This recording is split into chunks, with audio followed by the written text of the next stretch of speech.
Iron Maiden, discografia comentada, a maior banda de heavy metal de todos os tempos, que esteve recentemente no Brasil, já anunciou aí que talvez em 2024 retorne, mas o Bruce Dickinson vai dar uma passada por aqui, teve no final do ano passado dando palestra e parece que vai voltar no Monsters em Manaus, se não me engano, ele vai dar uma palestra, acho que ele vai se apresentar também no Summerfest, outro festival que vai ter, inclusive, uma semana depois do Monsters of Rock, em São Paulo. Então, nós vamos analisar aqui a discografia impecável, irretocável, é o que a gente vai ver. Que nós vamos ver na sequência dos álbuns e a minha humilde opinião sobre cada um desses trabalhos dessa banda sensacional que mora no meu coração e de muita gente. Aqui nós temos a imagem do Iron Maiden, a banda que se formou lá no final dos anos 70, final, 75, 76. Nesse período tinha inúmeras formações, a única coisa que era núcleo mesmo era o Steve Harris, que é o grande dono da banda. Baixista, principal compositor, é o cara que manda e dirige o Iron Maiden. E se o Iron Maiden é o que é hoje, deve-se principalmente ao Steve Harris, com todos os defeitos e virtudes, mas também ao empresário, o Roderick Charles Rod Smallwood. Esse cara, junto com o Steve Harris, dirigem os rumos dessa banda. E por isso que, talvez diferente de outras bandas de heavy metal, como o Saxon, não chegou a cometer graves deslizes na discografia, mexendo no estilo, mexendo na sonoridade. O Iron Maiden sempre seguiu firme seus princípios do heavy metal tradicional. Pensando aqui, eu conversando com outros fãs em grupos de heavy metal e do Iron Maiden, eu deduzo que o Iron Maiden possui 6 fases distintas. A primeira fase nós chamamos de fase pauliano, com os 2 primeiros álbuns. Depois a segunda fase nós resolvemos chamar de New Oben. Aí você vai criticar, mas a New Oben começa ali no finalzinho dos anos 70 e os 2 primeiros álbuns sim. Pois é, mas nesses 3 álbuns, o The Number of the Beast, o Peace of Mind e o Power Slave, eles têm uma característica, um heavy metal mais tradicional, cru, sem nenhum tipo de adendo de acessório, teclado, sintetizador. E aí nós temos a terceira fase, que nós chamamos de New Wave, que é quando o Iron Maiden dá uma roupagem oitentista à sua sonoridade, agregando elementos eletrônicos, guitarras sintetizadas, teclados, ficando assim uma textura sonora mais oitentista, porém não fugindo das suas características principais. Depois nós temos a quarta fase, que vai contar principalmente com a saída com a entrada de Janick Gears, né, e a saída de Adrian Smith, e o som da banda vai ficar um som assim um pouco mais hard, vai perder um pouco aquela base raspada de heavy metal, e vai ter uma jogada um pouco mais rock and roll. A quinta fase, a fase criticada por muitos, a fase Blaze Bayley, com 2 álbuns, e daqui a pouco a gente comenta sobre esses 2 álbuns, e atualmente o Iron Maiden está na sua fase que a gente não sabe como nomear, eu preferi chamar apenas de sexteto. Coloca aí nos comentários o que você acha dessa fase do sexteto, que marca essa última fase do Iron Maiden. E, curiosamente, a fase sexteto está até então, aqui em 2023, com 6 álbuns, começando lá em Brave New World e terminando aqui com o contestável Senjutsu. Bem, agora nós vamos fazer uma análise de cada álbum e de cada fase do Iron Maiden. Então tá aqui a primeira fase, a fase pauliano. Punk? É uma pergunta. Cara, se você falar isso pro Steve Harris, acho que ele te esculacha, né? Porque se tem uma coisa que o Steve Harris renega, é a teoria de que o Iron Maiden tem influência do punk. O Steve Harris, inclusive, ali na segunda metade dos anos 80, foi um dos responsáveis por resgatar o termo rock progressivo, por afirmar que ele busca no Iron Maiden sim uma influência progressiva. E não está errado. Se você pegar ali o riff de contrabaixo, o mandamento de contrabaixo de Dance with Moonlight do Genesis, do álbum Sling by the Pound, você vai ver que ali tem um contrabaixo que lembra ou que teria inspirado Steve Harris a fazer suas cavalgadas. Mas é inegável, gente, que o vocal do Paul Dayano e as suas composições um pouco mais cruas dá uma lembrada de punk rock, sim. A coisa é muito mais acentuada em Iron Maiden e fica um pouco mais heavy metal em Killers. É uma fase que nós dizemos que vai aí de 79 a 81. E aí nós vamos fazer agora a análise aprofundada dessa fase punk ou a fase Paul Dayano. Podemos dizer que a fase Paul Dayano começa ali com The Sunhouse Tapes. A fita de estreia, né, cara? A gravação de estreia do Iron Maiden era apenas uma fita demo. Você encontra gravações aí, você encontra isso aí no YouTube. Se você quiser um CDzinho, tem um cara aí no Mercado Livre, eu não sei o nome do vendedor, não lembro, que ele faz CDzinho gravado, bonitinho, legalzinho para quem quer ter isso registrado e ouvir no aparelho de som, que é o que eu faço. Essa fita saiu em 9 de novembro de 1979. É considerado o EP de estreia da banda. E tinha ali o Steve Harris no baixo, Paul Dayano no vocal, Dave Murray na guitarra, Paul Cairns na guitarra junto com Dave Murray e o Doug Sampson na bateria. Aí a formação da banda e as 3 faixas que compõem essa demo tape foram gravadas no Space World Studios entre 30 e 31 de dezembro de 78. Uma década de 70 seminal, né, cara? E elas contam aí com versões um pouco mais cruas de Iron Maiden, Invasion e Prowler. A minha faixa preferida aqui é Prowler. Eu gosto muito dessa versão, ficou bem cru, bem rock and roll, bem punk. Tá? Adoro Prowler, é uma das minhas faixas preferidas do Iron Maiden. E aí nós temos o Debut, o primeiro álbum da banda, o Iron Maiden, 14 de abril de 1980, o primeiro álbum, produzido por Will Malone, e contava dali com uma outra formação. Steve Harris no baixo e com vocal de apoio, Dave Murray também, nunca abandonou a banda, na guitarra, Paul Dayano no vocal, Clive Burr, saudoso Clive Burr, sensacional na bateria, e Dennis Stratton na guitarra e no vocal de apoio. Tá aqui a formação, um primitivo Eddie, que marca todos os shows da banda.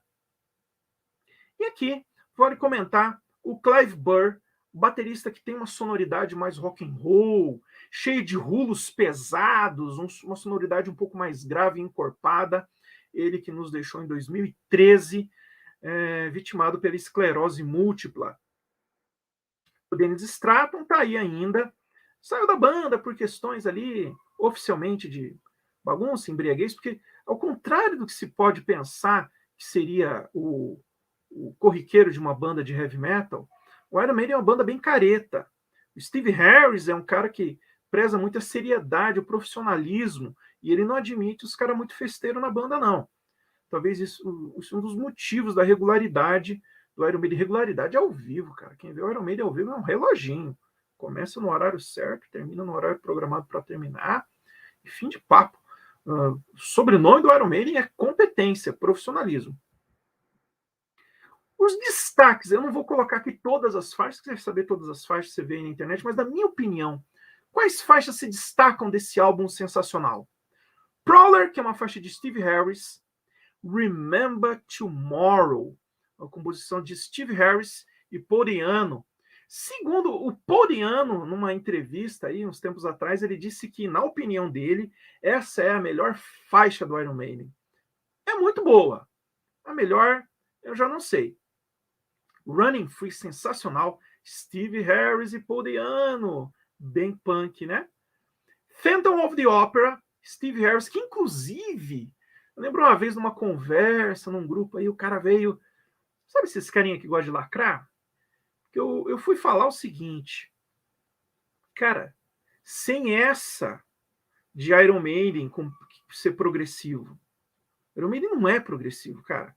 O Iron Maiden tem influências do rock progressivo, O Iron Maiden não é prog metal, muito menos rock progressivo. Aí o cara veio e lacrou, né?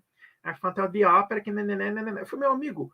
Phantom of the Opera é uma música de heavy metal, de uma banda de heavy metal, que tem algumas passagens, algumas melodias, alguns fraseados um pouco mais difusos, mas isso não é uma música de rock progressivo. Para com essa conversa de progressivo, tá? Phantom of the Opera é heavy metal. Iron Maiden é a música que eu acho que eles tocam, eles nunca deixaram de tocar ao vivo, música marcante. Na minha opinião, não é uma das melhores da banda. Eu confesso que eu não é que eu não gosto de Iron Maiden, eu acho ela que a música nome do Iron Maiden podia ser uma música mais elaborada, mas é obviamente sensacional. E para quem eu dou uma nota baixa, ou seja, uma nota que não seja 10, talvez um 8. Strange World, de Steve Harris, se é para citar uma faixa que fica aquém dessas peças que eu citei, que são fenomenais. Minha faixa favorita é Phantom of the Opera. Phantom of the Opera é um absurdo de música, cara. É sensacional por todas as suas características. É progressivo? Não é, cara. Mas é um heavy metal que tem elementos líricos, tem elementos técnicos, tem elementos virtuosos. É uma música absurda. E aí nós chegamos em Killers, segundo álbum dessa fase, lançado em 2 de fevereiro de 1981, segundo álbum da banda, e aí produzido pelo grande Martin Birch, que vai produzir vários trabalhos do Iron Maiden. E a formação muda, começando aí com Paul Di'Anno no vocal, Steve Harris no baixo, Dave Murray na guitarra, e a entrada de Adrian Smith, também dividindo as guitarras com Dave Murray, e daí a manutenção de Clive Burr na bateria. Falar de Adrian Smith, né, cara? É nítido que ele entra na banda e você sente em Killers uma atmosfera mais heavy metal melódica. Ele é essencial para o som do Iron Maiden. E eu vou comentar lá na frente que ele faz falta sim quando ele ficou ausente nos 4 álbuns da banda. Quais são as faixas que eu destaco nesse álbum? Rothschild, a composição de Steve Harris, segunda faixa do álbum. Que faixa, hein? Murders in the Rue Morgue, do Steve Harris. Cara, essa música é sensacional. Tem uma base de guitarra heavy metal magnífica, cara. Inclusive, eu tenho até o livro do Edgar Allan Poe, que tem o conto Murders in the Rue Morgue. Que história sensacional. E Killers, que é uma música incrível, cara. Uma música, pô, tem aquela entrada, né, de suspense, com gritos, e vira um heavy metal acelerado. Um absurdo, Killers. Um absurdo. Nota baixa, ou seja, faixas que talvez sejam 9 ou 8. The Ides of March, que é a introdução. Uma introdução, né, cara? É difícil alguém falar, pô, vamos ver The Ides of March aqui. É uma introdução. Innocent Exile, que eu não acho assim grande coisa. É legal, é muito legal. Não é uma música ruim, é legal. Bem, a minha preferida é Killers. Adoro essa faixa. Esplêndida. E ainda nessa era Paul Di'Anno, nós temos um EP, né, ao vivo, o Made in Japan, lançado em 23 de maio de 1981.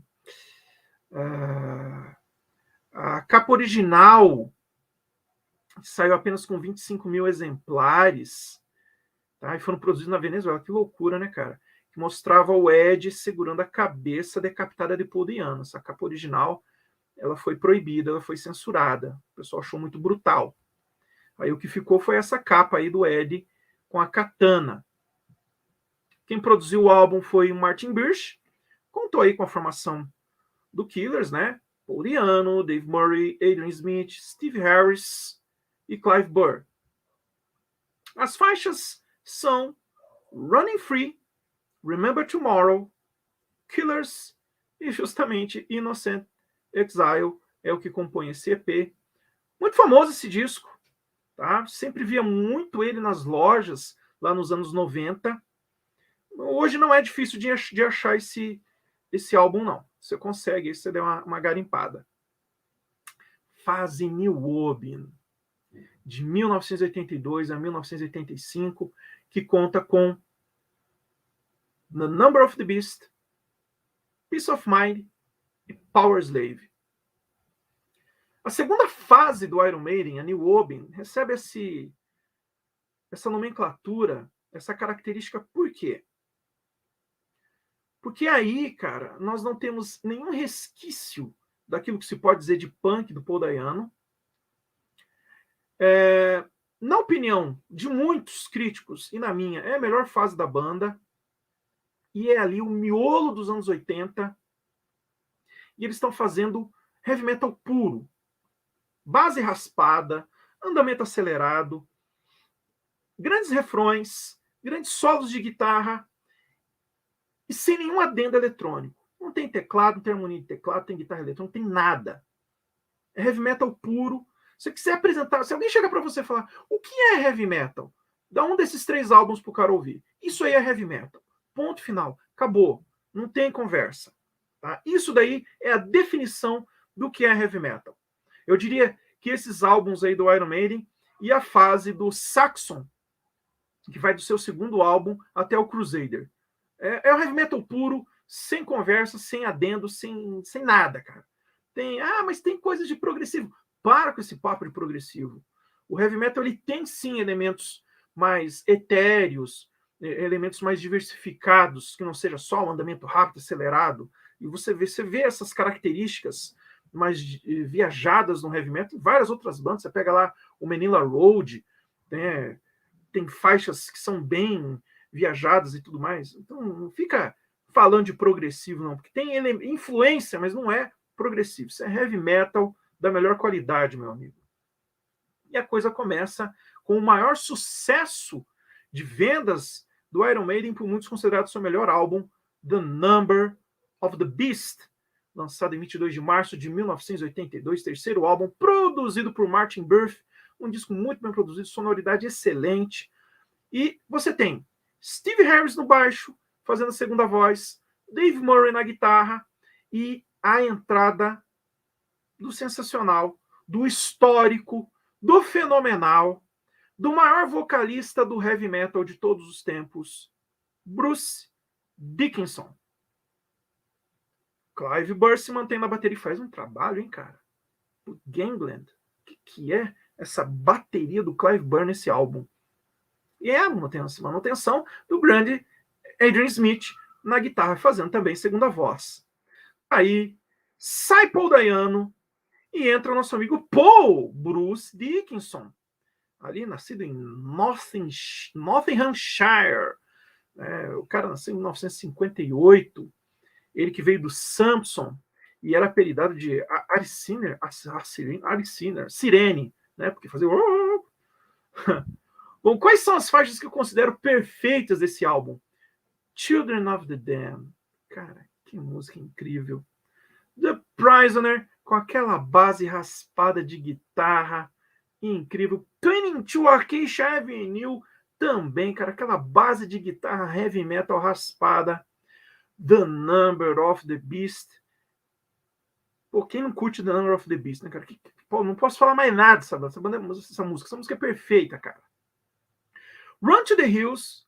Em Run to the Hills, Bruce mostra quem é o pai, né? Que vocal, que agudo. Cara, eu diria que na história do rock pesado, nós temos 2 grandes performances de vocal no heavy metal. Child in Time, do Deep Purple, e Run to the Hills, do Iron Maiden. Nessas músicas, o vocalista grita a um nível supersônico. Claro que tem outras, né? Se eu pegar ali o Keepers the Seven Keys do Halloween, tem uns vocais ali absurdos, mas Run to the Hills é sensacional, né, cara? Hello Be Thy Name, cara, que música, que história, que letra, que instrumental absurdo. E você vê, né, cara, a curiosidade das composições. Só The Prisoner e 22 Acacia Avenue aqui, que você tem a participação do Adrian Smith na composição. Para qual música eu dou uma nota baixa? Baixa no que sentido? Talvez um 8. Invaders. Invaders eu acho uma música assim meio Isso aqui é, cara, é que no heavy metal eu gosto do som reto. Você entende isso, fã de heavy metal? A música começa e vai. A música progride. Invaders tem um negócio que é dá uma travada, ela não segue fluida. Por isso que eu acho Invaders é legal, a música é ótima, não tô falando que é ruim, mas pro meu gosto, se for para dar uma nota baixa em The Number of the Beast, eu dou para Invaders. Ah, e as outras faixas que não estão aí são legais, mas eu acho que as outras faixas que não constam aí não mereciam ser citadas. Não vou comentar todas. A minha preferida é Turning to Acacia Avenue. Meu Deus do céu. Peace of Mind, quarto álbum do Iron Maiden, lançado em 16 de maio de 1983, igualmente produzido por Martin Birch, e a formação dá uma mudada, mantendo o glorioso Steve Harris no baixo fazendo a segunda voz, Dave Murray na guitarra, Bruce Dickinson na voz, a entrada de Nico McBride na bateria e a manutenção do glorioso Adrian Smith na guitarra. Nico McBride, Michael Henry McBride, nascido em 1952, baterista sensacional, muito mais jazzístico do que o Clive Burr. Você nota essa característica jazzística, cara, principalmente nesse álbum, porque ele faz um trabalho no prato de condução, repicando ali, que é uma coisa mais jazz. E ele tem uma característica marcante, que é o double kick. Ele pisa e chuta o bumbo, que dá para os leigos em bateria a impressão de que ele toca com bumbo duplo. Mas não, ele pisa e chuta o bumbo, fazendo repicar no bumbo, que dá uma agilidade ao som do Iron Maiden. As faixas que eu considero assim, obras-primas desse álbum são Where He Goes There, e nessa daí você vê o trabalho de prato de condução do Nico McBride, do jeito que eu tô falando. Revelations, cara. Revelation, composição só do Bruce Dickinson. Aí o menino começou a trabalhar, hein? Flight of Icarus, do Bruce Dickinson, do Adrian Smith, faixa importantíssima da banda. Die With Your Boots On. Aí, ó, Bruce Dickinson, Adrian Smith e Steve Harris nessa composição. E a histórica The Trooper, um dos maiores clássicos do Iron Maiden. Talvez a faixa que eu possa considerar não tão legal, não tão maravilhosa, é Cast for Fire, tá? Mas que música legal, cara. Pô, refrão maravilhoso, que é influenciada ali baseada no filme A Guerra do Fogo. Qual é a minha faixa preferida? Where He Goes There. Where He Goes There, aliás, é a minha música preferida do Iron Maiden. Cara, essa é a melhor performance do Nico McBride de todas. Que música incrível. Aí a contracapa do disco todo aberto, o Ed sofreu lobotomia num quarto acolchoado. Que coisa louca, né, cara? Essa contracapa deles na mesa, com o cérebro do Ed sendo servido, magnífico. Que disco histórico. Só tem uma característica desse disco muito curiosa. Se você pegar o vinil da época, você vai perceber que o som ele é meio abafado. Dizem que é a influência da coprodução do Steve Harris. Deu uma abafada, tirou um pouquinho do brilho das notas mais agudas do disco, reforçando um pouco mais o grave. Então diz que ele tem uma sonoridade um pouco mais abafada. Claro que ele sofreu uma remixagem, uma remasterização, e isso mudou já. Hoje você comprar um CD ou ouvir o streaming, você já não nota isso. Aí vem Power Slave, meu amigo. Power Slave, um dos maiores álbuns. Power Slave, um dos maiores álbuns da história do heavy metal. Lançado em 3 de setembro de 1984, quinto álbum da banda, produzido igualmente por Martin Birch, e segue a formação clássica suprema, Steve Harris no baixo fazendo uma segunda voz ali, Dave Murray na guitarra, Bruce Dickinson na voz, Nico McBride na bateria e o Adrian Smith na guitarra. E essa capa absurda. Cara, que capa, cara. Eu esqueci de comentar do desenhista das capas do Iron Maiden. O Iron Maiden tem capas meio meia. Essa do Senjutsu eu não achei muito legal, o último álbum da banda, mas essa capa é incrível, né, cara? É muito bonita. Essa capa é bonita. Ela é bela. Não é do monstro agressivo, não, ela é bela, cara, é uma obra de arte. As faixas que eu considero incríveis, assim, é de explodir o cérebro. Aces High, do Steve Harris, importantíssimo. Histórica, né, cara? Uma música que celebra a vitória, o combate, a resistência da RAF, da Real Air Force, contra a invasão alemã, o bombardeio, a Operação Leão Marinho na Inglaterra. Maravilhosa, né? E ao vivo, precedido pelo discurso de Winston Churchill, melhor ainda. 2 Minutes to Midnight. Que riff, né, cara? Uma faixa de Adrian Smith, Bruce Dickinson, Flash of the Blade, composição só do Bruce. Eu achei interessante. Essa faixa ganha a composição só do Bruce Dickinson, mas tem um dueto de guitarras aí que é fabuloso, né, cara? Back in the Village, do Adrian Smith, do Bruce Dickinson, sensacional. Power Slave, do Bruce Dickinson, olha só, né? Aí o Regis Tadeu, quando estava falando do Iron Maiden, ele comentou que The Duelists foi composta, eu não coloquei aí, porque é importante, mas não está aí nas incríveis. The Duelist faz menção a um duelo que já havia entre o Bruce Dickinson e o Steve Harris, que os dois não são lá de se bicar muito. E aí você vê que curioso, né? Aí parece que quem ganha o duelo é o Bruce Dickinson, que faz a importantíssima Power Slave, uma faixa sensacional. E a épica Rime of the Ancient Mariner, do Steve Harris.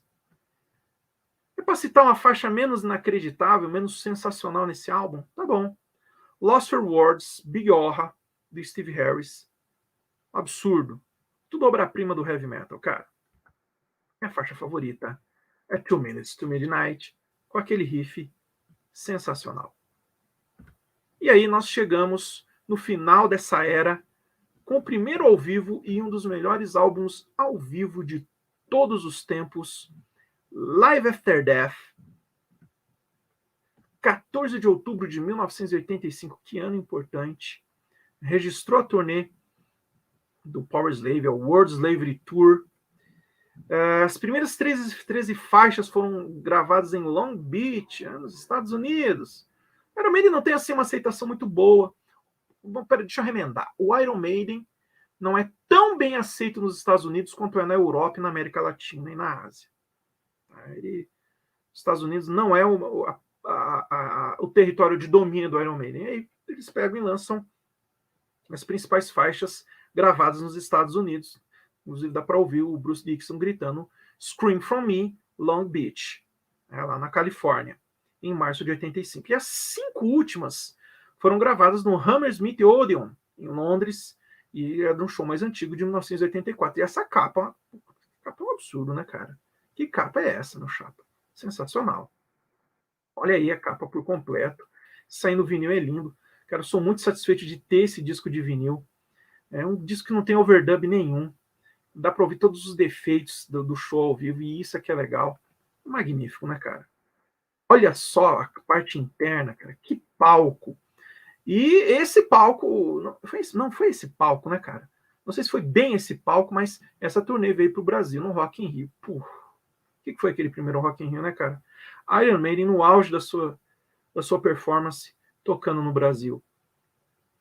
E essa é a relação de faixas desse álbum ao vivo, que é uma obra de arte. Começa ali com a introdução do Winston Churchill, que fica sensacional com esses Haig, 2 Minutes to Midnight, The Trooper, Revelation, Fly of Icarus, Rime and the Ancient Mariner, ao vivo, tocar inteirinha, né, cara? Uma música tão longa.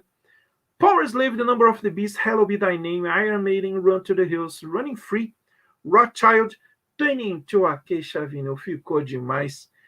Children of the Dame, Die with Your Boots On. E uma coisa que a gente comentava com os amigos lá nos anos 90, que Phantom of the Opera ficou perfeita com o Bruce Dickinson.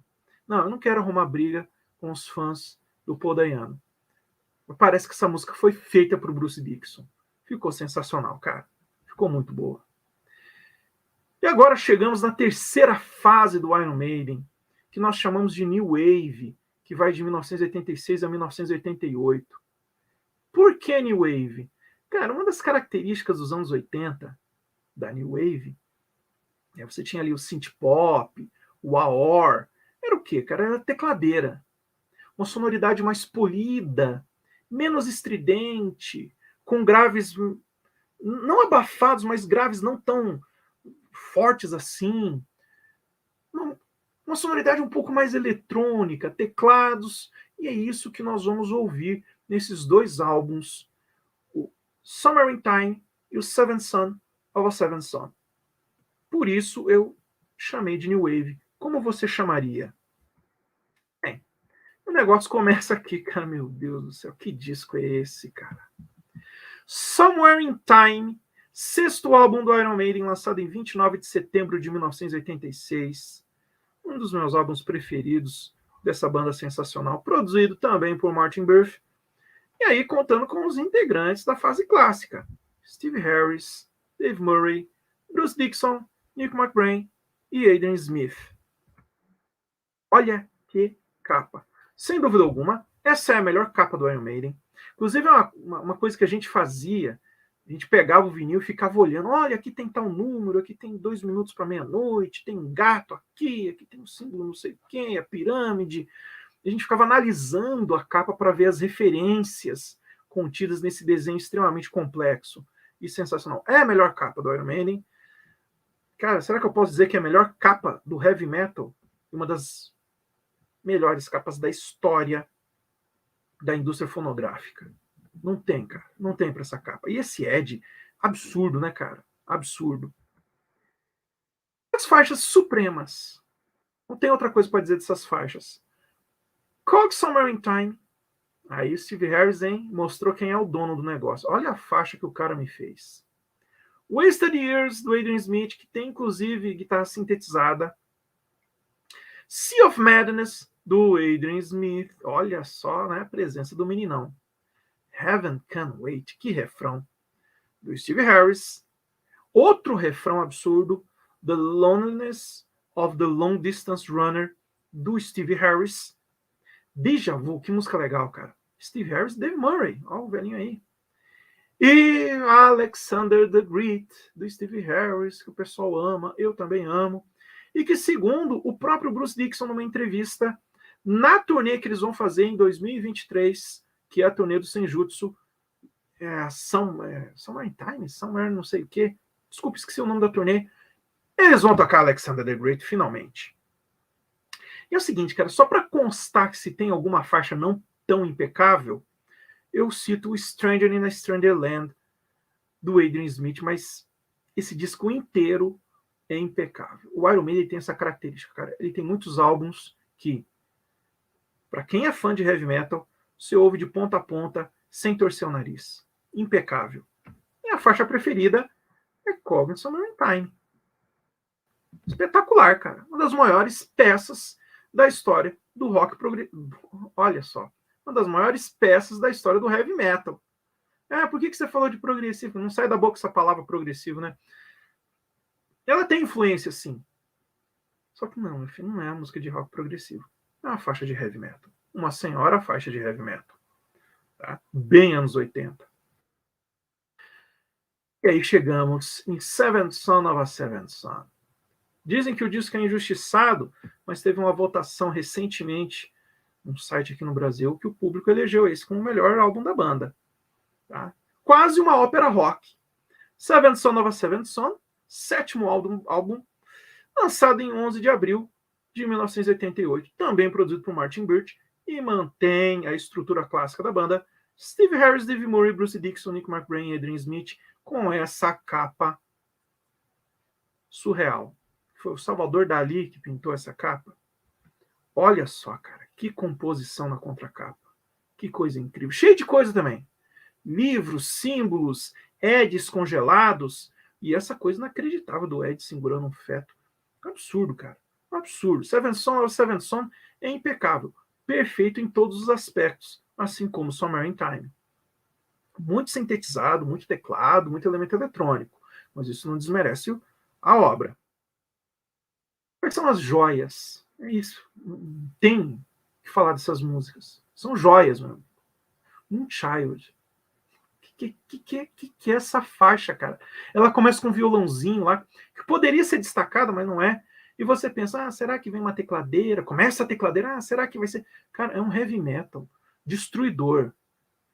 Você tá entendendo? Tem nada de suave ali não, cara. Tem nada de synth pop, de eletrônico. É um heavy metal matador, cara. Uma base de guitarra violenta, pesada. Um refrão de explodir os miolos. Aí a coisa tira um pouco o pé do acelerador, mas não fica menos brilhante e metal que a Infinite Dreams, do Steve Harris. Só porque o Steve Harris, será que o Steve Harris tem dor de cotovelo? Porque ele olha para o disco e vê que é a faixa mais, sem dúvida alguma, a faixa mais absurda é do Andrew Smith e do Bruce Dickinson. Né? Bem, aí vem Can I Play With Madness, a música mais simples, do Andrew Smith, Bruce Dickinson e do Steve Harris. The Evil Dead Man Do. Você já cantou o refrão, né, cara? The Evil Dead Man Do.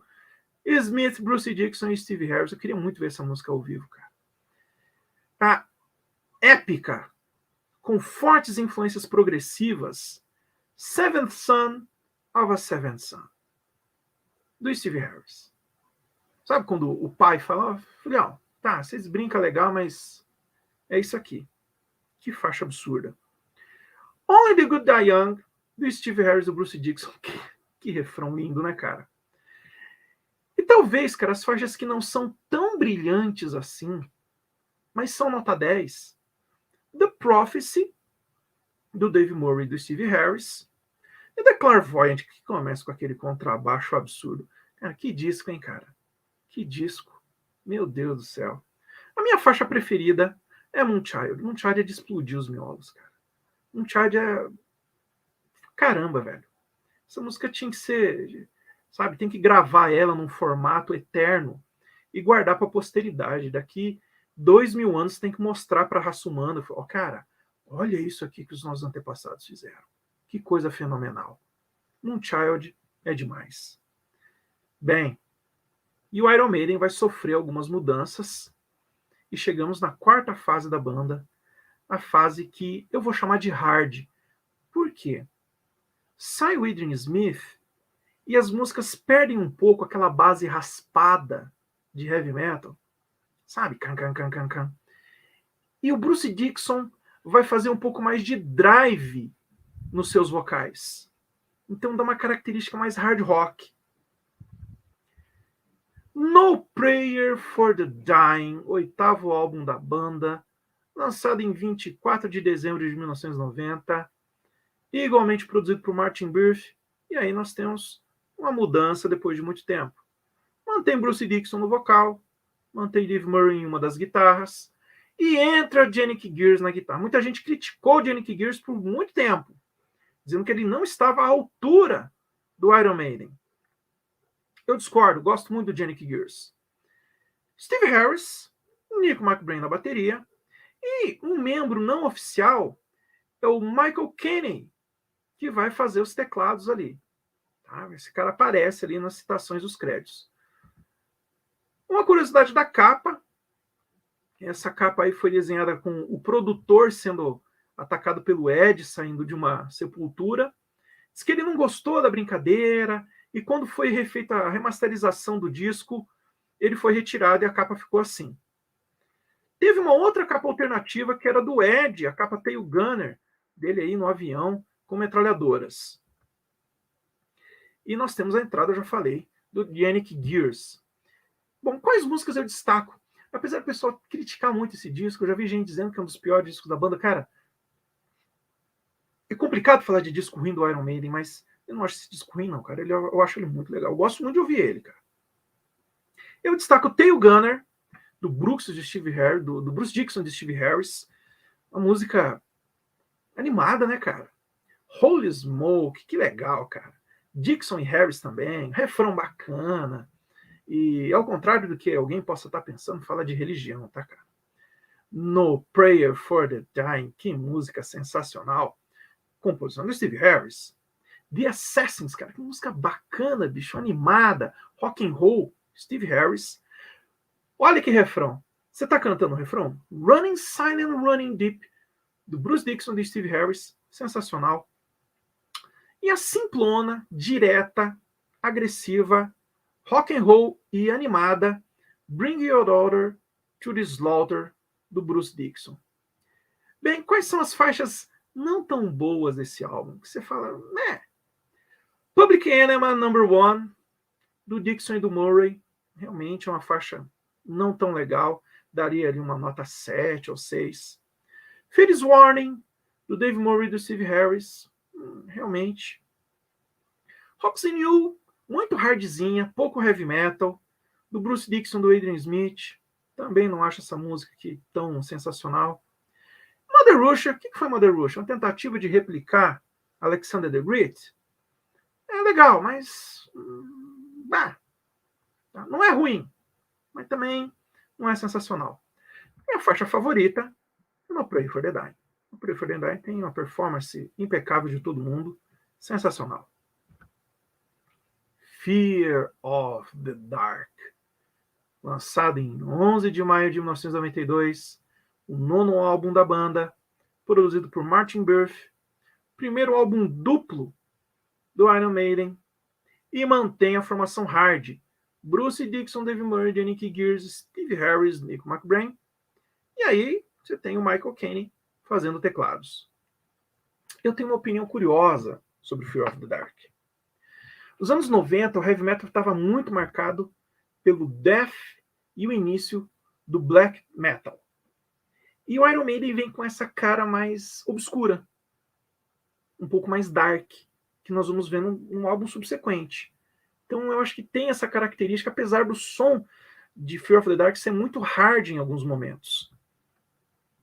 Quais são as faixas que eu destaco desse álbum? Um álbum que muita gente critica, hein, cara?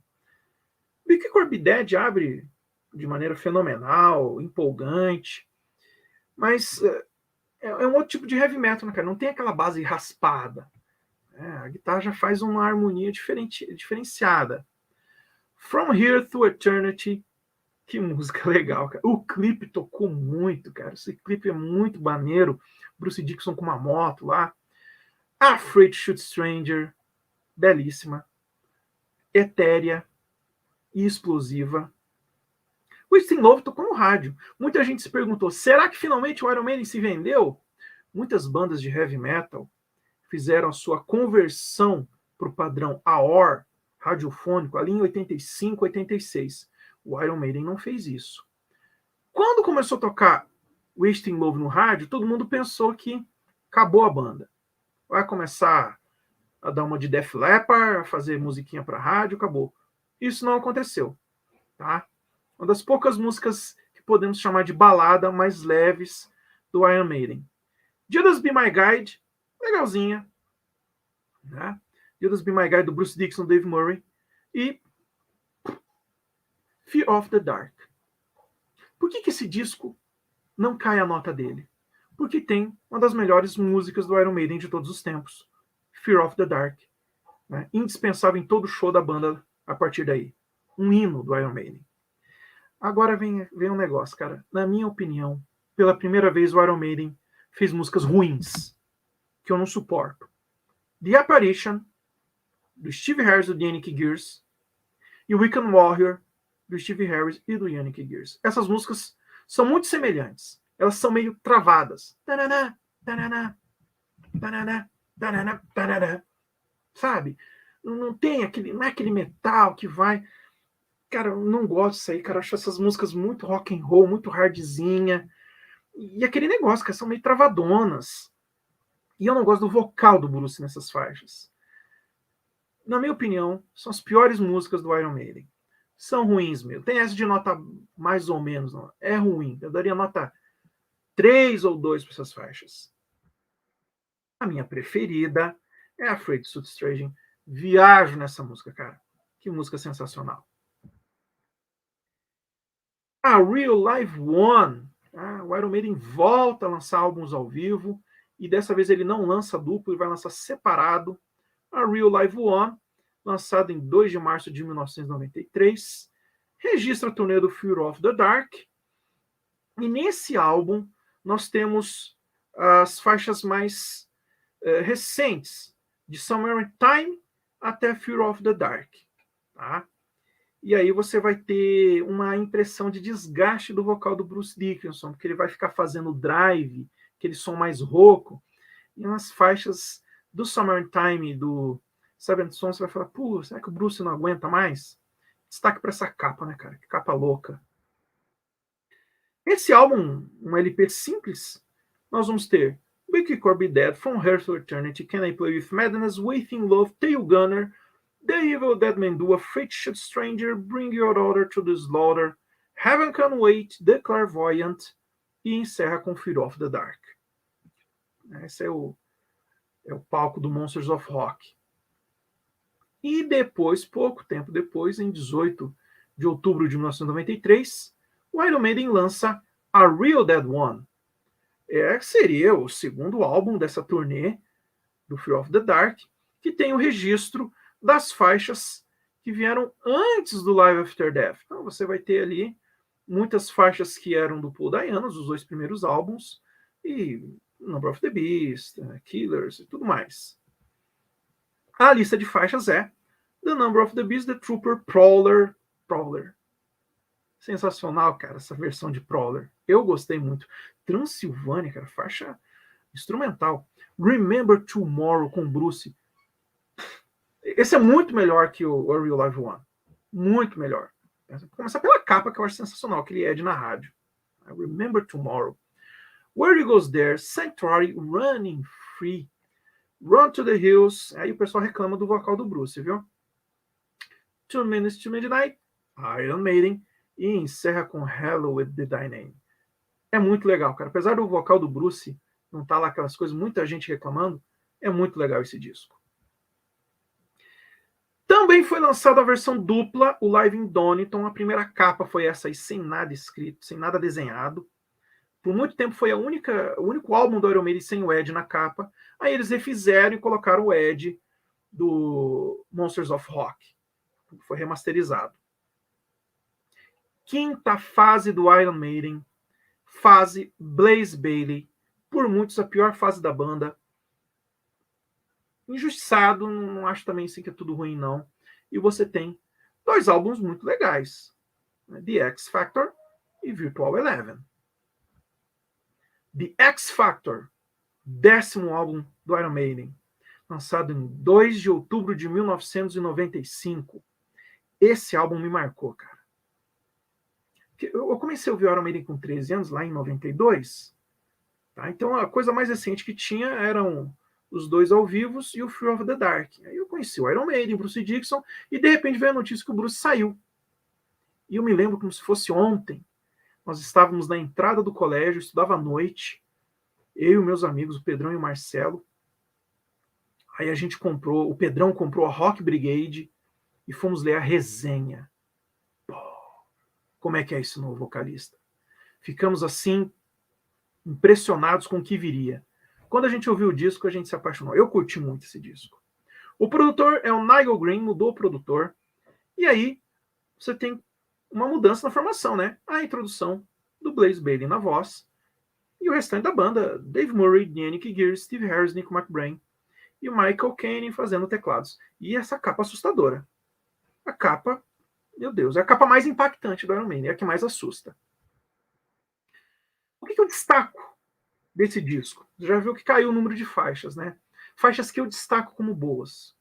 Vale a pena. As outras são ruins? Não. As outras eu não destacaria. Sign of the Cross, épica. Lord of the Flies, sensacional. E Man on the Edge, que inclusive é a composição do Blaze Bayley, que é acelerada, cara. É a Be Quick or Be Dead desse álbum. E tem uma faixa ruim, The Unbeliever, do Harris e Yannick Gears. Eu não gosto dessa faixa, eu acho essa faixa ruim. Eu dou para ela nota 2. Tá? Muito ruim mesmo. Destaque aí pra gente, menção para essa contracapa absurda do Ed, né? Minha faixa preferida, Man on the Edge. Até porque, cara, é a única música realmente animada e acelerada desse álbum. Porque é duro, né, cara? Você vai ouvir um álbum de heavy metal, você quer aceleração, cara. Quer ficar ouvindo aí, Viagem na Maionese. Essa música é muito legal. Virtual Eleven, 11º álbum do Iron Maiden. E a segunda tentativa de convencer o público de que o Blaze Bayley foi uma boa escolha. E o pessoal não gostou do Blaze Bayley ao vivo. Tá? Lançado em 23 de março de 1998, continuou a produção do Nile Green e manteve a formação com o Blaze. Muita gente reclamou desse disco. A capa com esse cara aí com um capacete de realidade virtual, esse Ed aí, eu só vi reclamação. Tinha um amigo meu, tem um amigo meu, o Pedrão, que era o meu mentor de heavy metal. Ele falou que era ruim, eu também já comprei. Fica, não gostei. Não gostamos da capa. A resenha na Rock Brigade não foi assim tão animadora. Vamos lá, a contracapa do CD. Por que tá a contracapa do CD? Porque já era a era do CD, né, cara? Esse disco, na época, não chegou vinil no Brasil. Eu separo em 3 categorias esse disco. Primeira, hino. Fizeram uma das maiores músicas da história da banda. The Klansman. É um hino, tocado até hoje pela banda. Tá? Eu tive a imensa alegria de ver essa música ao vivo e ela levanta todo mundo. Legais. Vamos ver, as faixas são legais. Não são, assim, as melhores faixas do Iron Maiden. São legais. Fit Real, bacana. Gosto de Fit Real. Tá? Composição do Blaze Bayley e do Steve Harris.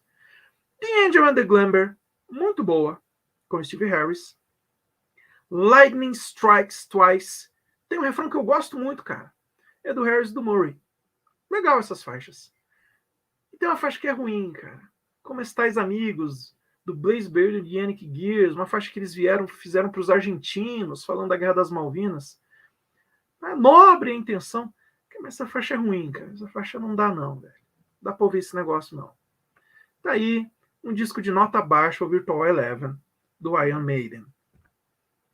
A minha preferida, The Klansman. The Klansman é a minha faixa favorita desse disco.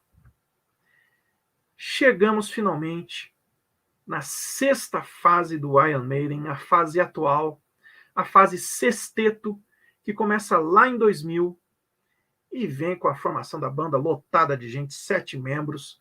Começa com o absurdo Brave New World, Dance of Death, A Mother of Life and Death, The Final Frontier, The Book of Souls, e até agora a fase continua sem Jutsu. Vamos ver o que vai vir depois disso daí. Será que vai mudar a formação? O Bruce continua por muito tempo? Vamos ver. Brave New World, 12º álbum do Iron Maiden, 29 de maio de 2000. E eu vou falar um negócio pra vocês, cara. Quando esse álbum foi lançado, bicho, nós curtimos muito. Eu fiquei em êxtase. Eu achei a capa sensacional. A capa transmite um ar, assim, positivo, moderno. E nós dizemos, finalmente, o Blaze saiu. Pobre do Blaze Bayley. O Blaze Bayley teve o caso lá no Chile, que o pessoal cuspiu nele. A banda tava fracassando. Na realidade é o seguinte, meu chapa. Meu amigo Thiago Mialik, né, não deu para ele participar, ele tá aí, mas o Iron Maiden estava falindo com o Blaze Bayley. Os shows não estavam lotando, tinham shows sendo cancelados. E o Bruce Dickinson também não estava muito bem com sua carreira solo. Então, sem essa desse romantismo, eles se abraçaram e decidiram voltar, saindo numa entrevista, negativo, cara. Dizem as más línguas que o Bruce Dickinson e o Steve Harris até hoje se toleram apenas. Voltaram é por causa de grana, meu chapa. Os dois estavam falindo. E o Brave New World foi a volta por cima. E aí você tem essa formação monstruosa, né, cara? Bruce Dickinson no vocal, Dave Murray na guitarra, Yannick Gears na guitarra, Adrian Smith na guitarra, Steve Harris no baixo e no teclado, Nico McBrain na bateria. E conta aí nos créditos desse álbum os músicos adicionais. O Jeff Bova fazendo arranjos orquestrais em Blood Brothers e The Nomad. Eu me lembro de uma entrevista desse álbum feita com o Dave Murray. O pessoal perguntou assim para ele: por ter 3 guitarristas, achamos que teríamos infinitos solos de guitarras e demonstrações virtuosas. E o Dave Murray disse o seguinte: ora, nós somos los 3 amigos e não los 3 egos. Muito bacana, né, cara? Outra característica dessas 3 guitarras foi quando perguntaram para o Steve Harris o que isso mudaria na sonoridade do Iron Maiden. O Steve Harris disse o seguinte: não vai mudar muito, porque nós já gravávamos com 3 guitarras no estúdio. E ele ainda cita, o Queen gravava com 5. Então essas 3 guitarras, elas não vão ficar se atravessando, cada um fazendo uma melodia, uma harmonia, que é uma coisa que acontecia eventualmente com o Lynyrd Skynyrd, com Lynyrd Skynyrd, né? Inclusive, se você ouvir Lynyrd Skynyrd, a faixa ao vivo Freebird, no final você tem ali um diálogo das 3 guitarras. No Iron Maiden não faz isso. Você vai ter em alguns momentos você nota 3 guitarras, mas eles não ficam enchendo. Uma coisa que um crítico citou, e eu concordo, é que você tem a sensação de parede sonora de guitarras. Isso é verdade, fica bem mais cheio. Bem, vamos lá. Contracapa roxa, né? Simples. E quais são as faixas que realmente empolgavam nesse álbum? The Wicker Man, inacreditável, né? Composição do Adrian Smith, Steve Harris e Bruce Dickinson. Olha lá, né, cara? Voltou Adrian Smith, voltou aquela raspada de heavy metal. Essa música já começa com um riff pegado. Ghost to Navigator, puta, que faixa legal. Yannick Gears, Bruce Dickinson e Steve Harris. Brave New World, faixa épica. Dave Murray, Steve Harris e Bruce Dickinson. E Blood Brothers, que inclusive eles tocaram ao vivo na Lexi Tour, aqui um show que eu assisti em Curitiba, do Steve Harris. Que música bacana. Quais são as músicas que eu diria que são apenas legais? Não são ruins, mas não são excelentes. The Fallen Angel, do Adrian Smith e Steve Harris. Out of the Silent Planet, do Yannick Gears, do Bruce Dickinson, de Steve Harris. Você cantou o refrão, não cantou? Out of the Silent Planet. O legal é que esse disco, todas as faixas têm temas de obras de ficção científica. Muito bacana. Qual é a minha faixa preferida? Blood Brothers. Isso aí ao vivo, cara, é fenomenal. É fenomenal. E aí eles lançam Rock in Rio. Eles vão voltar no Rock in Rio. O Rock in Rio, acho que não foi de 2000, 2001. Eu chorei quando eu vi esse Rock in Rio. Foi fabuloso ver o Iron Maiden de novo. E os caras me lançam em 25 de março de 2002 um álbum dessa apresentação.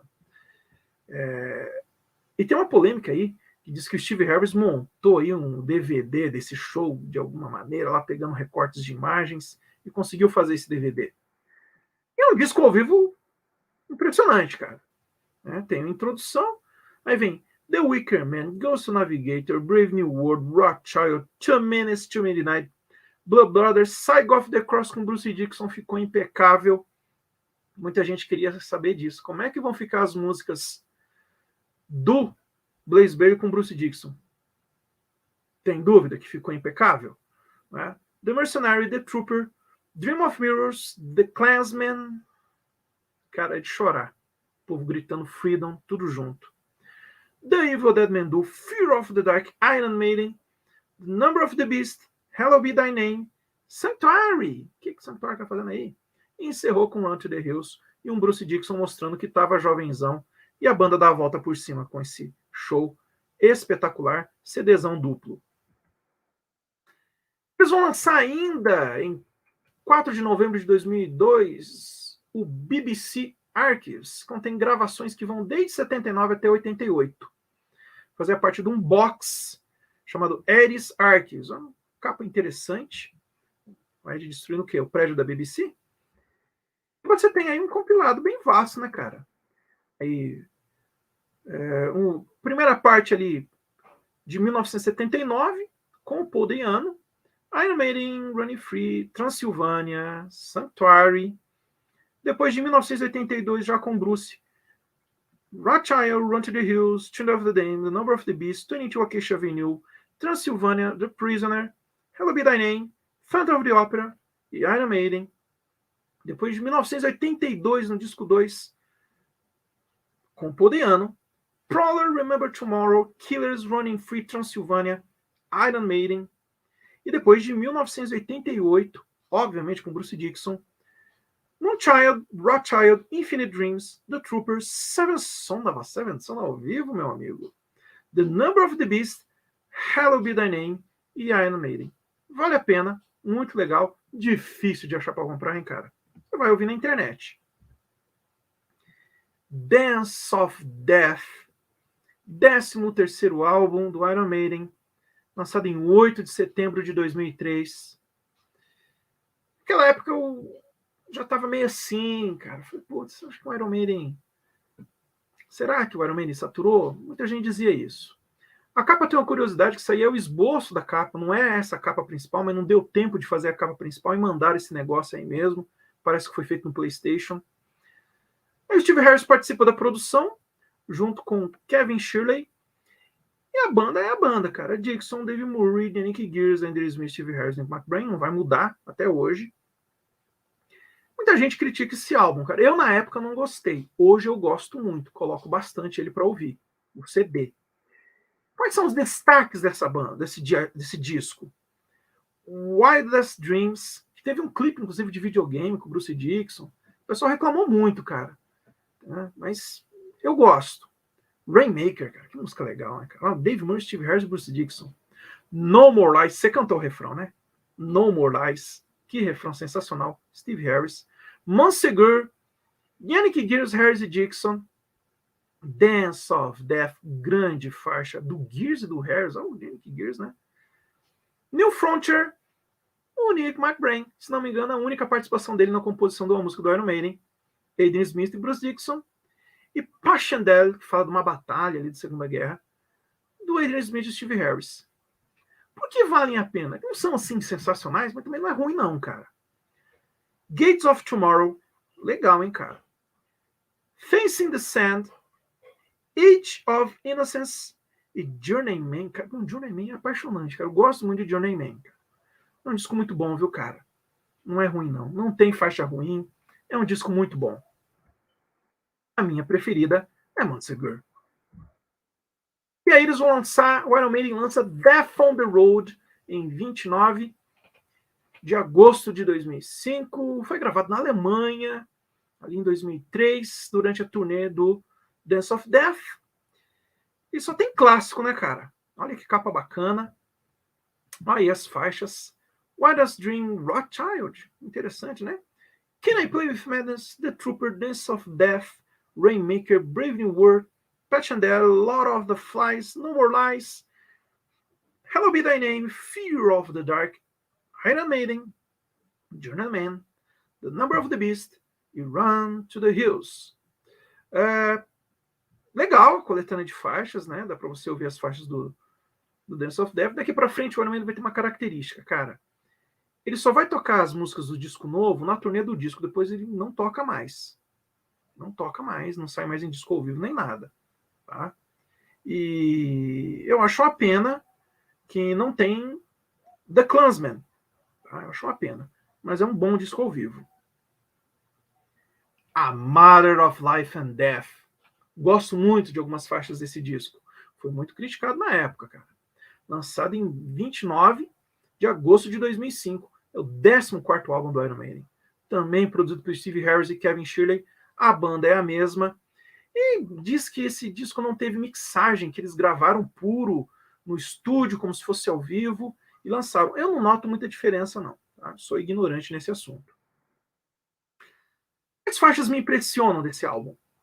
Different World, gosto pra caramba, do Adrian Smith e do Steve Harris.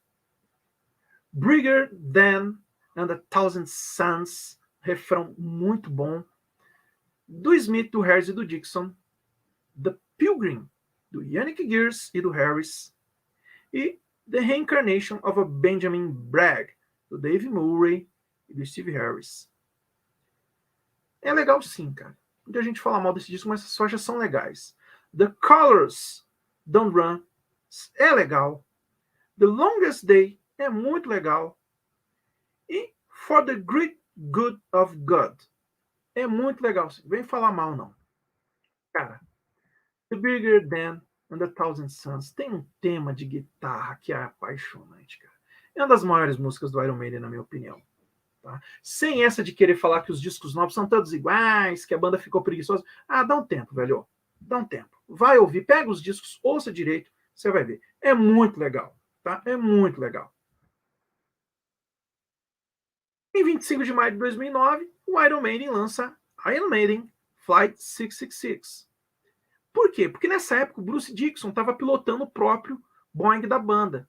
Boeing, sei lá, Airbus. Ele estava pilotando o próprio avião da banda. Notável isso. Bruce Dickinson, capitão, né, piloto. É uma coprodução ali britânica, Canadá, tem um documentário sobre isso daí tudo, certo? Foi exibido nos cinemas em muitos países. E essa curiosidade do Bruce pilotando o jato da banda, né? Várias bandas tiveram aviões próprios. Acho que não me engano, a primeira banda que teve avião próprio foi o Led Zeppelin. Teve muito problema com esse negócio de avião próprio, né? O caso do Lynyrd Skynyrd. Mas aí o Bruce Dickinson ficou famoso. Saiu em Fantástico, Jornal Nacional, me lembro, falando ali do Bruce Dickinson, o Iron Maiden, que tinha o próprio avião. As faixas do documentário aqui, eu coloquei aqui, né, cara? Começa com To Speak It's Right, gravado em 2008. 2 Minutes to Midnight. Ai, que legal, cara. 2 Minutes to Midnight. Revelation, The Trooper, Wasted Years. Wasted Years. Sensacional, né? The Number of the Beast, Can I Play With Madness? Gravado no México. Rhyme and Mariner, gravado nos Estados Unidos. Muito bacana a seleção de músicas, vale a pena esse documentário. Continua ali, porque é muita faixa, né, cara? Eu coloquei aí esses locais onde cada música foi gravada. Rhyme and Mariner, Power Slave, Heaven Can Wait, legal, né, cara? Gravada no Brasil, no Palestra Itália. Run to the Hills, muita América Latina. Agora ele sabe que a América Latina gosta dele. Inclusive, eu vi uma notícia aí, com dados do Spotify, São Paulo é a cidade que mais ouve Iron Maiden no mundo. Fear of the Dark, Iron Maiden, Moonchild. Cara, você imagina os caras tocando isso ao vivo, ficou muito bom. The Clairvoyant e Hallowed Be Thy Name.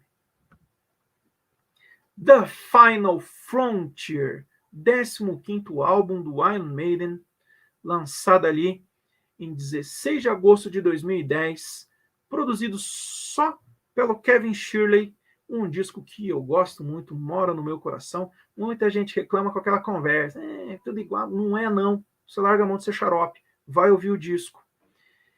E muita gente achou que seria o último disco da banda, né? Fronteira Final, já lançaram tantos discos, nada a ver, meu chapa. A banda tem muito fôlego. As faixas que eu destaco como muito boas são Satellite 15 e The Final Frontier, que rock and roll, hein, cara? Ela tem uma introdução ali meio psicodélica. A hora que entra o heavy metal, cara, o rock and roll com um baixão encorpado, é de levantar a galera, cara. Ganhou o Grammy com Eldorado, sim, senhores. A música ali de Adrian Smith, Steve Harris e Bruce Dickinson. Mother of Mercy. Você cantou o refrão também, né, cara? Sensacional. Adrian Smith, Steve Harris, The Alchemist, empolgante. Yannick Gear, Steve Harris e Bruce Dickinson. A 9ª faixa, The Man Who Would Be King. Uma obra-prima do Dave Murray e do Steve Harris. Faixas que não são assim, meu Deus, sensacional, mas são bem feitas. Porque nessa altura do campeonato o Iron Maiden não erra. Coming Home é legal. Island of Avalon, bacana. The Talisman, bacana. Essas faixas, cara, eu diria, me perdoe o fã, eu diria que elas podem ser esquecíveis. Elas não são tão impressionantes, mas não são ruins. Você não ouve essa faixa e fala, pô, que música ruim. São legais, sim, tá? Minha faixa preferida é a primeira, Satellite 15, The Final Frontier. Sensacional. Eles vão lançar em vivo, em 26 de maio de 2012, gravado lá no Chile. Ah, que coisa, né? Chile que protagonizou aquele absurdo de cuspir no Blaze Bayley, do Steve Harris parar o show e vir lá brigar com a plateia. E agora os caras lançam uma homenagem para o Chile, depois de ter feito aquela homenagem para o Brasil com Rock in Rio. A seleção de faixas é essa daí, cara. Olha que legal, né? Satellite 15, The Final Frontier, Eldorado, 2 Minutes to Midnight, The Talisman, Coming Home, Dance of Death. Você falou que não lançava mais. Pois é, errei. Tem aqui. The Trooper, The Wicker Man, Blood Brothers. Sensacional. When the Wild Wind Blows. Pois é, eu não coloquei na lista de faixas aí nos discos anteriores. The Evil Dead Man. Que massa, né, cara? Fear of the Dark, Iron Maiden. E aí vamos pro Beast. The Number of the Beast, Hallowed Be Thy Name. Termina com Running Free. Sensacional, hein? Nós vamos ter ainda esse lançamento aí, relançamento do Made in England, refizeram a capa e tudo mais. O Made in England, lançado em 26 de março de 2013, foi gravado lá em 1988, na turnê do Seven Son of a Seven Son. Foi lançado primeiro como VHS, aí os caras refizeram isso em CD em 94 e lançaram agora em 2013. Seleção de faixas muito legal, cara. Moonchild, The Evil Dead Man Do, The Prisoners, Still Life, Die With Your Boots On, puxa vida, Infinite Dreams, Killers, Can I Play With Madness, Heaven Can Wait, Wasted Years, The Clairvoyant, Seven Son of a Seven Son, The Number of the Beast, Hallowed Be Thy Name, Iron Maiden, Run to the Hills, Running Free, e termina com Sanctuary, de novo Sanctuary. Legal esse ao vivo.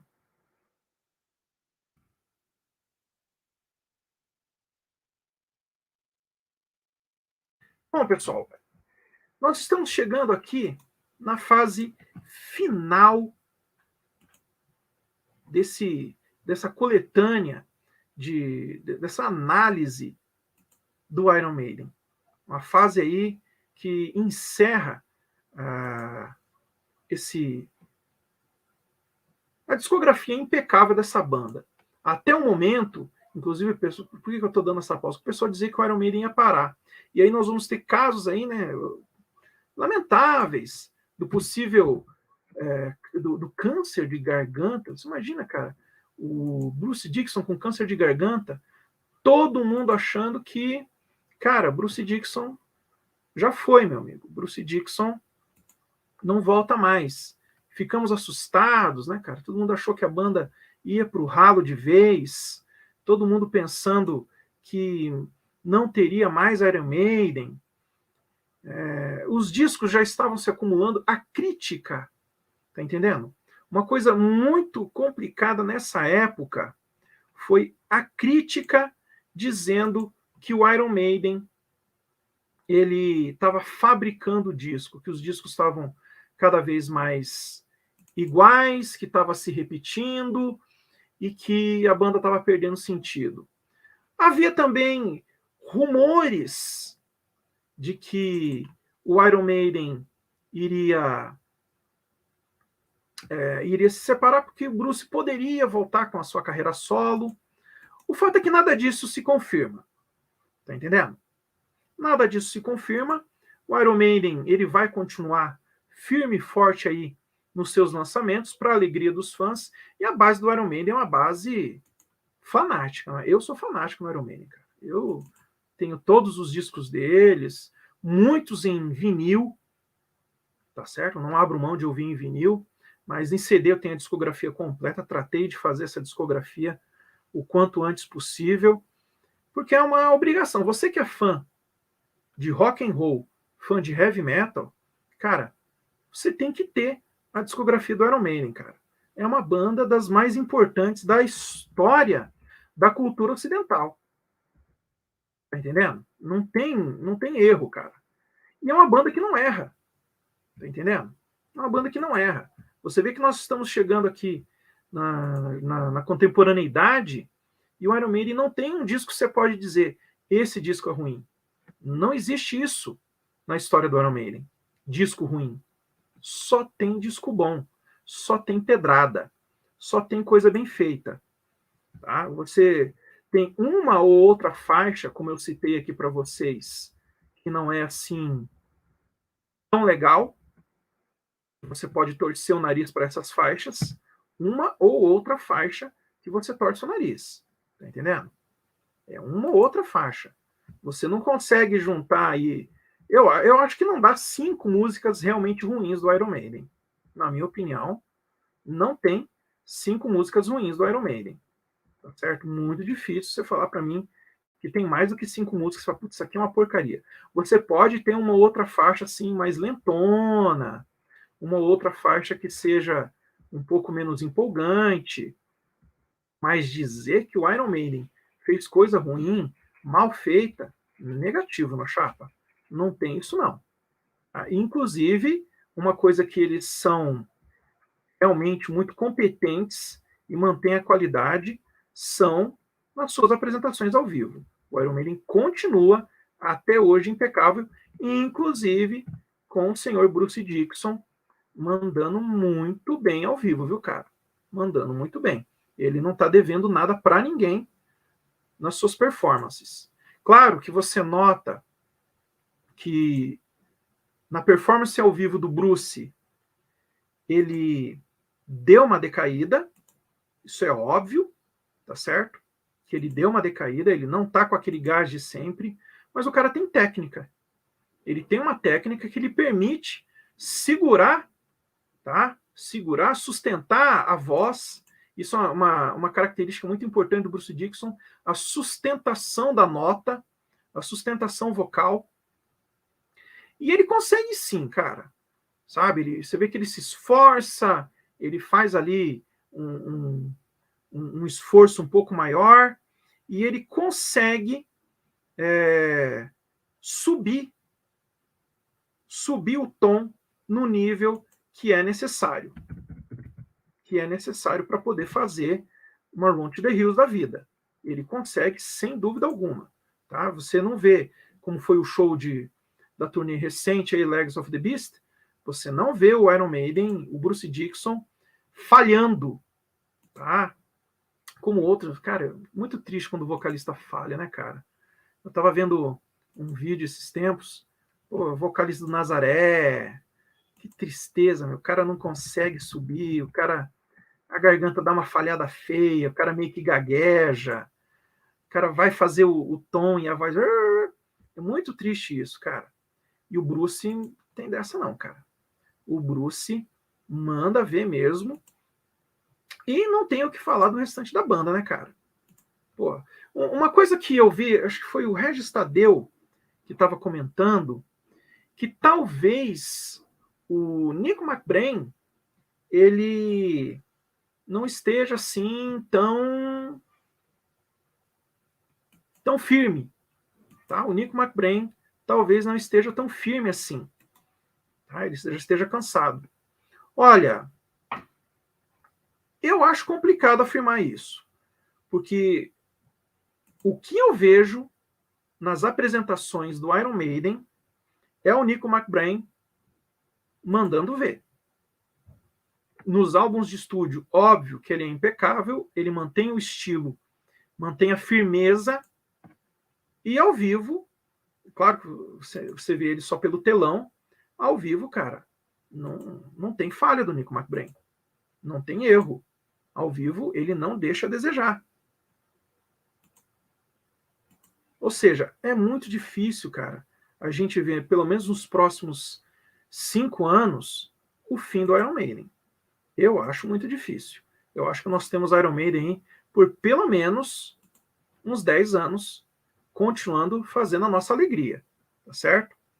Eu concordo aí com o meu amigo Thiago, que quem tá cansado mesmo é o Regis Tadeu. Ele é que é xaropão demais e fica falando groselha aí, dizendo que os caras estão fracassados e tudo mais. Negativo, cara. Tá certo que você pode notar uma certa saturação do Iron Maiden nos últimos álbuns, mas eu acho que os caras têm fôlego para dar a volta por cima. Bem, continuando, chegamos aqui em The Book of Souls. 4 de setembro de 2015, 16º álbum da banda, penúltimo álbum, um álbum que impressionou, CDzão duplo, tá? Produzido pelo Kevin Schliper e Steve Harris, um disco que vem com uma áurea aí de mistério, um tema meio egípcio. E as faixas são as seguintes, cara. Maravilha, maravilha. If Eternity Soul Fail, do Bruce Dickinson. Que faixa legal. Speed of Life mora no meu coração. Faixa rápida, acelerada, heavy metal, impecável. When the River Runs Deep, do Adrian Smith e Steve Harris. Sonzeira, cara. A 7ª, Death of Glory. Que refrão. Você cantou o refrão, cara? Eu cantei na minha cabeça. Do Adrian Smith e do Bruce Dickinson. E Shadows of the Valley. Sensacional. Do Gears e do Harris. Essas faixas são muito boas, cara. E aí as faixas que eu digo, sabe? Aí eu vou dizer que tá, tudo bem, a banda meio que não foi tão brilhante. The Great Uncan, The Red and the Black, The Book of Souls e Empire of the Clouds. Essas faixas, né, tá bom. A minha preferida é Speed of Light, uma música que remembra os bons tempos da banda. Aí eles vão lançar, o Iron Maiden vai lançar The Book of the Souls Live Chapter, em 20 de novembro de 2017. Capa legal, tá? Turnê do álbum. Book of Souls não tem muita coisa de mistério aí.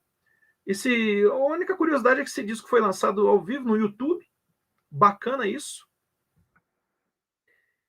As faixas aqui, o apanhado é If Eternity Should Fail, Speed of Life, Rothschild, Children of the Damned, olha só, Children of the Damned, Death for Glory, The Red and the Black, The Trooper, Power Slave, curioso, né, cara? Tudo a ver. Power Slave, The Great Uncle, The Book of Souls, Fear of the Dark, e vão pro bis ali, Iron Maiden, The Number of the Beast, Blood Brothers e Wasted Years. Muito legal, cara. Vale a pena ao vivo. Chegamos finalmente no último álbum, o álbum mais recente do Iron Maiden, Senjutsu, 3 de setembro de 2021, Iron Maiden lança Senjutsu, seu 17º álbum, o álbum mais recente, produzido só pelo Kevin Shirley, um álbum que tem a seguinte característica, cara, você sente, vem mais. Não tem cara de ser álbum de fechamento da banda. Vem mais. Curioso, o tema japonês, né? Me surpreendeu. E aí é o seguinte, cara. Faixas que eu acho legal. Senjutsu é legal. Do Smith, do Harris. Stratego, do Yannick Gears, do Harris. Legal também. Right on the Wall, a preferida de muitos, a música de trabalho da banda. Foi o primeiro clipe a ser lançado. Adrian Smith e Bruce Dickinson, bacana. A minha preferida, já está destacado aí. Days of Future Past, do Adrian Smith e do Bruce Dickinson. Bacana. Agora vem o seguinte, cara. Eu classifico como umas musiconas, bicho. Sabe? Pô. Umas musiconas demais. Sei lá. Aí eu sou obrigado relativamente a concordar com alguns críticos. Um negócio meio preguiçoso. Não gostei, sim. Não é ruim. Não são faixas ruins, mas... Pô. Lost in a Lost World. Ah, mas você cantou o refrão, né? Eu também. The Time Machine. E Death of the Celts. São faixas, assim, umas faixas muito longas. Que negócio de progressivo, que não deu muito certo, não. Tá? Não deu muito certo, não. Bem, vou falar agora, na minha opinião, quais são os melhores álbuns do Iron Maiden. Os 3 melhores álbuns, para mim, são Peace of Mind, Power Slave e Summer in Time. Na minha opinião, esse é o top 3 do Iron Maiden. Claro que eu acho tudo legal. Eu gosto de tudo. Eu tenho todos os discos e eu escuto tudo. Mas os meus 3 principais são esses aí. E os piores álbuns, se é que é possível, The Final Frontier, Virtual Eleven e Senjutsu. Tá escrito errado, cara. Tá escrito Virtual 9. É Virtual 11. Tudo bem. Esses são os piores álbuns, na minha opinião. Bom, pessoal, eu tive o prazer de assistir o Iron Maiden em Curitiba, nessa última turnê, The Legacy of the Beast. Foi sensacional a turnê The Legacy of the Beast. Foi realmente um momento na minha vida. E o que eu tenho a dizer é que eu sou um grande fã de Iron Maiden, uma banda que marcou minha vida e eu vou acompanhar até os últimos tempos. E da próxima vez que vier no Brasil, eu vou estar lá para assistir também. E você que é fã do Iron Maiden, deixa aí quais são os seus melhores álbuns, quais são os piores álbuns, o que você concorda, o que você discorda do que eu falei aqui. Muito obrigado por quem participou. Muito obrigado pelo meu amigo Thiago aí, participou nos comentários. E vamos colecionar, galera. Porque colecionar é cultura. Valeu!